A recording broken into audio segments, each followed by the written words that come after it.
ನಮಸ್ಕಾರ ವೀಕ್ಷಕರೇ, be happy gold channel ವೀಕ್ಷಕರಿಗೆ ತುಂಬು ಹೃದಯದ ಆತ್ಮೀಯ ಸ್ವಾಗತ. ನಾನು ಶ್ರೀಪತಿ ಭಟ್ ಆಚಾರ್ಯ ಮಾಡುವ ನಮಸ್ಕಾರಗಳು. ವೀಕ್ಷಕರೇ, ಧನಿಷ್ಠ ಶತಭಿಷ ಪೂರ್ವಭಾದ್ರ ನಕ್ಷತ್ರ ಕುಂಭರಾಶಿಯವರಿಗೆ ಫೆಬ್ರವರಿ ತಿಂಗಳಲ್ಲಿ ಶುಭವೋ ಅಶುಭವೋ ಹೇಳತಕ್ಕಂಥದ್ದನ್ನು ತಿಳಿಸಿಕೊಡ್ತೇನೆ.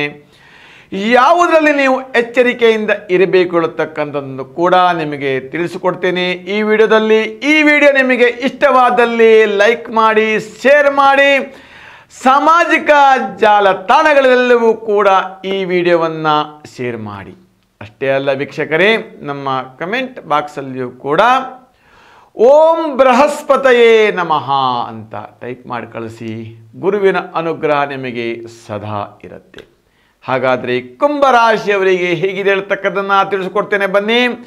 ಕುಂಭರಾಶಿಯಲ್ಲಿ ಗುರು ತುಂಬಾನೇ ಚೆನ್ನಾಗಿರ್ತಕ್ಕಂಥದ್ದು, ಜನ್ಮ ಗುರು ಹೇಳತಕ್ಕಂಥದ್ದು. ನೋಡಿ, ಕುಂಭರಾಶಿಯಲ್ಲಿ ಹುಟ್ಟಿದಂಥವರಿಗೆ ತುಂಬಾನೇ ಲಾಭದಾಯಕವಾಗಿರ್ತಕ್ಕಂಥದ್ದು, ನಿಮ್ಮಲ್ಲಿ ತುಂಬಾನೇ ಅಲಾಭದಾಯಕವಾಗಿರ್ತಕ್ಕಂಥ ಸಂಗತಿ ಹೇಳ್ತಕ್ಕಂಥದ್ದು. ನಿಮ್ಮ ನಿರೀಕ್ಷೆಗೂ ಮೀರಿ ಲಾಭ ಉಂಟಾಗತ್ತೆ. ವ್ಯಾಪಾರ ಉದ್ಯೋಗ ಹೆಚ್ಚೆಚ್ಚು ಲಾಭದಾಯಕವಾಗ್ತಾ ಇರತಕ್ಕಂಥದ್ದು. ಅಷ್ಟೇ ಅಲ್ಲ ವೀಕ್ಷಕರೇ, ವಿದೇಶದಿಂದ ಧನಾಗಮನ ಆಳತಕ್ಕಂಥದ್ದು. ಬ್ಯಾಂಕಿನಲ್ಲಿ ನೀವು ಸಾಲವನ್ನು ಪಡೆದಿದ್ರೆ ಅದು ಕೂಡ ಬೇಗ ಋಣಮುಕ್ತನಾಗಿ ಹೊರಗೆ ಬರ್ತೀರಿ ಹೇಳತಕ್ಕಂಥದ್ದು. ಎಲ್ಲಿಂದ ದುಡ್ಡು ಬರುತ್ತೋ ಹೇಗೆ ಹೇಳತಕ್ಕಂಥದ್ದು ಗೊತ್ತಿರಲ್ಲ ನಿಮಗೆ. ಒಟ್ಟಿನಲ್ಲಿ ನಿಮಗೆ ಧನಾಗಮನ ಹೇಳತಕ್ಕಂಥದ್ದು.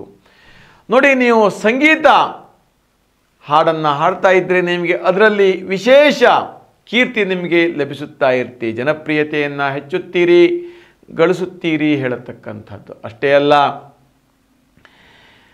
ತೈಲಗಾರಿಕೆಯಲ್ಲಿ ಲೋಹದ ಸಾಮಗ್ರಿ ಇರಬಹುದು, ಲೋಹದ ವ್ಯವಹಾರ ಇರಬಹುದು, ಕಬ್ಬಿಣದ ವ್ಯವಹಾರ ಇರಬಹುದು, ಅಥವಾ ಮನೆ ಕಟ್ಟಡಗಳ ಸಾಮಗ್ರಿ ತಯಾರಕರು, ವಿತರಕರು, ಇವೆಲ್ಲರಿಗೂ ಕೂಡ ಹೆಚ್ಚೆಚ್ಚು ಧನಾಗಮನ ಉಂಟಾಗ್ತಾ ಇರುತ್ತೆ ಹೇಳ್ತಕ್ಕಂಥದ್ದು. ಅಷ್ಟೇ ಅಲ್ಲ, ಇನ್ನೊಂದು ಬಹಳ ವಿಶೇಷ ಏನಪ್ಪ ಅಂತ ಕೇಳಿದರೆ, ಈ ಮಾಸದಲ್ಲಿ ಕುಂಭರಾಶಿಯವರಿಗೆ ಮೂಕ ಪ್ರಾಣಿಗಳ ಮೇಲೆ ದಯೆ, ಕರುಣೆಗಳು ಜಾಸ್ತಿ ಉಂಟಾಗತ್ತೆ ಹೇಳ್ತಕ್ಕಂಥದ್ದು. ಅದರಲ್ಲಿ ಪಾಲನೆ ಮಾಡ್ತಕ್ಕಂಥದ್ದು, ಪೋಷಣೆ ಮಾಡ್ತಕ್ಕಂಥದ್ದು, ಅದಕ್ಕೆ ಬೇಕಾಗಿರ್ತಕ್ಕಂಥ ದಾನವನ್ನು ಹಣವನ್ನು ನೀಡ್ತಕ್ಕಂಥದ್ದು, ಇವೆಲ್ಲವೂ ಕೂಡ ಹೆಚ್ಚೆಚ್ಚು ಉಂಟಾಗತ್ತೆ ಹೇಳ್ತಕ್ಕಂಥದ್ದು. ಹಾಗೆ ಅನಾಥರನ್ನು ನೀವು ಜಾಸ್ತಿ ಈ ಮಾಸದಲ್ಲಿ ಪಾಲನೆ ಪೋಷಣೆ ಮಾಡ್ತಕ್ಕಂಥವರಾಗಿರ್ತೀರಿ ಹೇಳ್ತಕ್ಕಂಥದ್ದು. ಅನಾಥ ಮಕ್ಕಳನ್ನು ದತ್ತು ಸ್ವೀಕಾರ ಮಾಡ್ತಕ್ಕಂಥದ್ದು ಇರಬಹುದು, ಅಥವಾ ಪಾಲನೆಯನ್ನು ಮಾಡ್ತಕ್ಕಂಥದ್ದು, ಅಥವಾ ಸ್ಕೂಲು ಕಾಲೇಜುಗಳಿಗೆ ಸಹಾಯವನ್ನು ದೇಣಿಗೆಯನ್ನು ನೀಡ್ತಕ್ಕಂಥದ್ರಲ್ಲಿ ಕೂಡ ನೀವು ಯಶಸ್ವಿಯಾಗಿ ಮುನ್ನಡೆಯುತ್ತೀರಿ ಹೇಳ್ತಕ್ಕಂಥದ್ದು ಈ ಮಾಸದಲ್ಲಿ. ಅಷ್ಟೇ ಅಲ್ಲ, ದೇವಾಲಯಕ್ಕೆ ಬೇಕಾಗಿರ್ತಕ್ಕಂಥ ಸಾಮಗ್ರಿಗಳನ್ನು ಒದಗಿಸುವಲ್ಲಿಯೂ ಕೂಡ ನೀವು ಈ ಮಾಸದಲ್ಲಿ ತುಂಬಾ ಮುಂದಿರ್ತೀರಿ ಹೇಳತಕ್ಕಂಥದ್ದು. ಒಟ್ಟಿನಲ್ಲಿ ಸಹಾಯ ಹಸ್ತವನ್ನು ನೀಡುವಲ್ಲಿ ತುಂಬ ಯಶಸ್ಸಿನ ಹಾದಿ ನಿಮಗೆ ಈ ಮಾಸ ಹೇಳತಕ್ಕಂಥದ್ದು. ನೀವು ಅಂದುಕೊಂಡಂಥದ್ದು ಗೌಪ್ಯತೆಯಿಂದ ನೀವು ಎಲ್ಲ ಕೆಲಸವನ್ನು ಮುಗಿಸಿ ಜಯಗಳಿಸ್ತೀರಿ ಹೇಳತಕ್ಕಂಥದ್ದು. ವಾಹನ ಯೋಗ ಇದೆ, ಆಭರಣವನ್ನು ಖರೀದಿಸುವಿರಿ. ಹಾಗೆ ನಿಮ್ಮ ಸಂಗಾತಿಯೊಡನೆ ಸಂತೋಷಮಯವಾಗಿ ಕಾಲವನ್ನು ಕಳೆಯುತ್ತೀರಿ. ವಿದೇಶಿ ಪ್ರಯಾಣವನ್ನು ಮಾಡ್ತೀರಿ, ತೀರ್ಥಯಾತ್ರೆ ಸಂದರ್ಶನವನ್ನು ಮಾಡುತ್ತೀರಿ. ಹಾಗೆ ನಿಮ್ಮ ಮನೆಯಲ್ಲಿ ನಿಮ್ಮ ಮಕ್ಕಳಿಗೆ ಕಲ್ಯಾಣವನ್ನು, ಮಂಗಲ ಕಾರ್ಯವನ್ನು ಮಾಡಲಿಕ್ಕೆ ಸಿದ್ಧರಾಗುತ್ತೀರಿ ಹೇಳತಕ್ಕಂಥದ್ದು. ಮಕ್ಕಳ ಬಗ್ಗೆ ಹೆಚ್ಚು ಅನುಕಂಪ ಆಲೋಚನೆಯಲ್ಲಿ ತೊಡಗಿಸಿಕೊಳ್ತೀರಿ.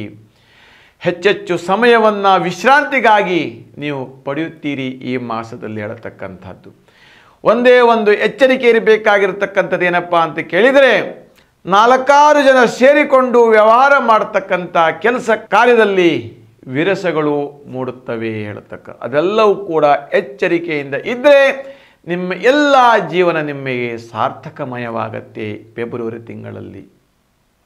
ಅಷ್ಟೇ ಅಲ್ಲ, ವಿದೇಶದಲ್ಲಿ ವ್ಯಾಸಂಗ ಮಾಡ್ತಕ್ಕಂಥದ್ದಿರ್ಬೋದು, ಅಥವಾ ಸರ್ಕಾರಿ ಹುದ್ದೆಗೆ ಸರ್ಕಾರಿ ನೌಕರನಾಗಬೇಕು, ನಾನು ಒಳ್ಳೆಯ ಜನಸೇವಕನಾಗಿ ಕೆಲಸ ಮಾಡಬೇಕು, IAS, IAS, IPS ಈ ಥರದ KS ಈ ಥರದ ಒಂದು ಹೆಚ್ಚಿನ ವಿದ್ಯಾಭ್ಯಾಸ ವ್ಯಾಸಂಗ ಮಾಡಲಿಕ್ಕೆ ನಿಮಗೆ ಈ ಮಾಸ ಎಲ್ಲ ಸರಳವಾಗಿ ನಿಮ್ಮ ಹಾದಿ ಸುಗಮವಾಗತ್ತೆ, ನಿರ್ವಿಘ್ನವಾಗಿ ನೆರವೇರುತ್ತೆ ಹೇಳ್ತಕ್ಕಂಥದ್ದು. ಒಟ್ಟಿನಲ್ಲಿ ಕುಂಭರಾಶಿಯವರಿಗೆ ನ ಭೂತೋ ನ ಭವಿಷ್ಯತಿ ಹೇಳ್ತಕ್ಕಂಥದ್ದು. ಧನಾಗಮನವು ಕೂಡ ತುಂಬ ಚೆನ್ನಾಗಿ ಉಂಟಾಗತ್ತೆ. ಭಗವಂತನನ್ನು ಆರಾಧಿಸಿ, ಮಾತಾಪಿತೃಗಳ ಸೇವೆಯನ್ನು ಮಾಡಿ, ತಂದೆ ತಾಯಿ ಆಶೀರ್ವಾದವನ್ನು ಪಡೆಯಿರಿ. ನಿಮಗೆ ಸದಾ ಒಳ್ಳೆಯದಾಗ್ತಾ ಇರುತ್ತೆ. ಸಂತೋಷಮಯವಾಗಿರಿ. ಒಳ್ಳೆಯದಾಗಲಿ, ಶುಭವಾಗಲಿ.